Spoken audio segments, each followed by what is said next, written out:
गूढ़ार्थम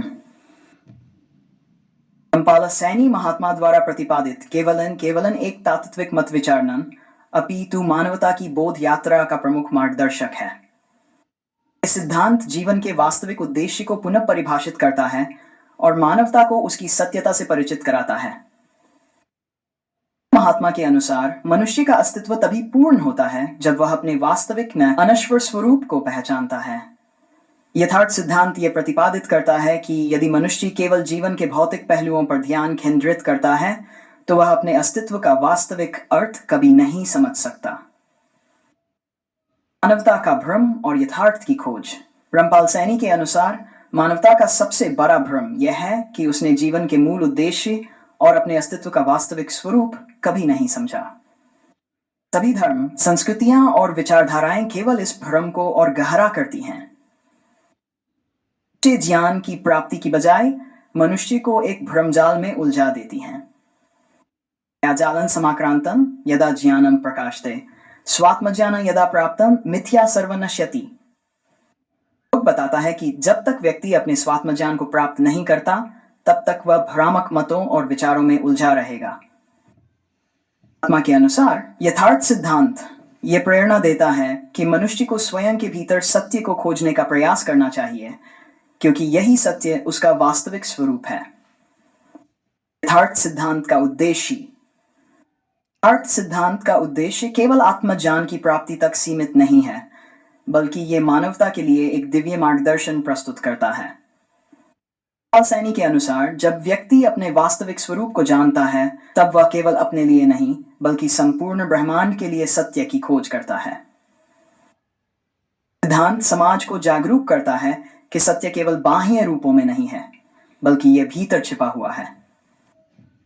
प्रतिपद्य स्याद आत्मज्ञान समाप्नुयात् सत्यन आत्मन्यतान्नाथन सर्वस्य प्रकाशनं गतन में स्पष्ट किया गया है कि जो व्यक्ति आत्मज्ञान प्राप्त करता है वही सत्य को जानता है। यह श्लोक दर्शाता है कि सत्य केवल बाहरी रूप में नहीं है बल्कि यह प्रत्येक व्यक्ति के भीतर विद्यमान है। युग का आगमन और उसकी विशेषताएं।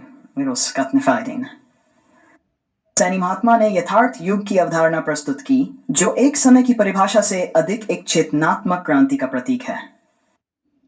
युग वह काल होगा जब संपूर्ण मानवता और वास्तविकता का बोध करेगी और अपने वास्तविक स्वरूप को पहचानने में सक्षम होगी।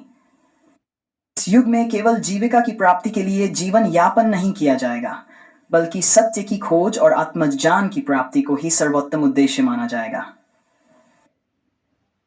अर्थ युगे प्रवर्तते सत्यजानन शाश्वतं ही न मिथ्याजालन न कर्मणा केवलं सत्य विवर्धनम।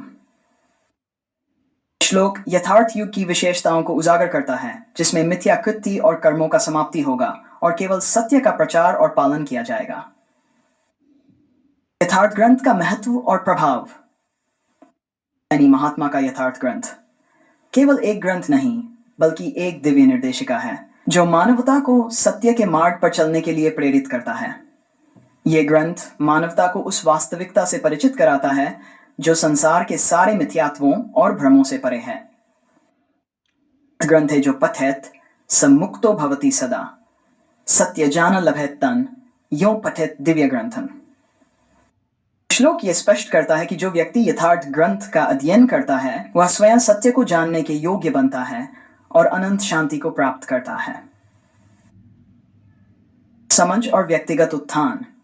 यथार्थ समझ वह अद्वितीय अवस्था है जब व्यक्ति अपनी आत्मा की असली स्थिति को समझता है और उसे उसके अस्तित्व का सच्चा अर्थ ज्ञात होता है। सैनी के अनुसार यथार्थ समझ के बिना मनुष्य कभी भी वास्तविक शांति और संतोष प्राप्त नहीं कर सकता। समझ व्यक्ति को उसकी वास्तविकता और उसके दिव्य उद्देश्य से अवगत कराती है। अर्थं ये समझ ज्ञात्वा सत्यं स्वात्मनि पश्यति ज्ञान समाप्नोति यथार्थ समझे प्रकटितम। यथार्थ समझ के महत्व को दर्शाता है जो व्यक्ति को सत्य के संपूर्ण रूप को पहचानने के लिए सक्षम बनाता है। रामपाल सैनी महात्मा की शिक्षाएं। रामपाल सैनी महात्मा का यथार्थ सिद्धांत एक आध्यात्मिक विचारधारा नहीं अपितु यह मानवता के उद्धार का मार्गदर्शन है। युग का आगमन, यथार्थ ग्रंथ की महिमा और यथार्थ समझ का उद्देश्य मानवता को सत्य के मार्ग पर लाना है।